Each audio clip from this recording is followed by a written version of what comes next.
Berikutnya lagi, ini isu penting yang saya sudah konfirmasi ke Kemlu ini. Apa sebenarnya yang harian kita bisa dapatkan dari fungsi-fungsi yang mesti kita laksanakan dari politik luar negeri kita untuk melindungi segenap warga negara Indonesia. Dan tentu seluruh tumpah darah. Maka saya bicara warga negara saja. Maka dalam konteks ini pekerja migran kita punya cukup persoalan di beberapa negara. Karena kondisinya pada saat berangkat mungkin ilegal atau mungkin dia punya problem ketika ada di sana. Maka Bapak Ibu bayangkan 18.820 kasus sampai dengan tahun 2023. Pengalaman saya berkomunikasi dengan beberapa kementerian termasuk dari negara sahabat kita yang ada di luar. Waktu itu dengan Kamboja, ternyata ada semacam trafficking yang ada di sana.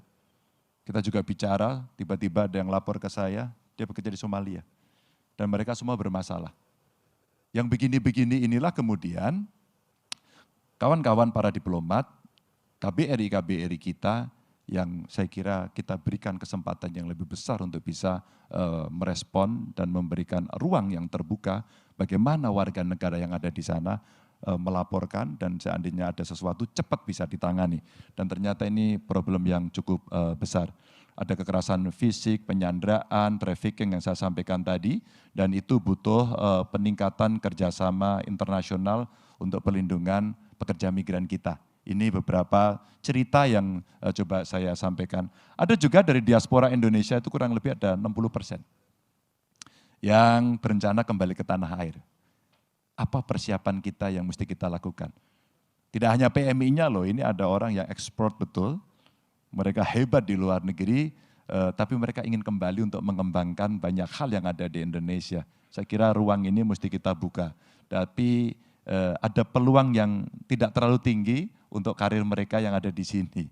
Saya dulu beberapa minggu lalu lah ketemu dengan anak Indonesia, namanya Karina. Saya tanya pada banyak orang, apakah Anda kenal dengan Karina? Hampir semua mengatakan saya tidak kenal. Begitu saya ceritakan, Bung, semua akhirnya kenal. Karina adalah salah satu anggota tim yang menemukan vaksin AstraZeneca. Anak ini luar biasa. Sekarang dia lagi kerja di pemerintah Australia. Lalu saya melamar dia karena dia bisa mendapatkan tempat kerja yang bagus di sana. Apakah kamu mau bekerja di Indonesia? Dan dia sangat antusias. Anak-anak hebat ini hanya salah satu aja saya ambil contoh. Dan dia saya lamar jadi tim sukses saya. Ini anak hebat, masih muda. Apakah kamu mau berbicara tentang bioscience? Karena keahlian dia ada di situ. Dengan semangat yang tinggi dia sampaikan, saya akan lakukan itu. Bapak Ibu, ini cerita diaspora kita.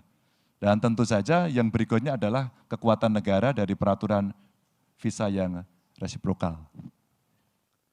Target Indonesia bebas visa ini saya kira menjadi catatan penting agar di antara beberapa negara ini bisa jauh lebih mudah. Kalau ini kita lakukan rasa-rasanya hubungan kita dengan banyak negara kita akan jauh lebih baik. Ya kalau hari ini kita rankingnya mungkin di sekitar berapa ya ini? 72 ya.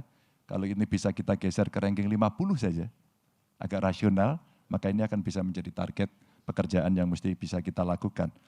Jelajahi cara baru mendapatkan informasi. Download Metro TV Extend sekarang.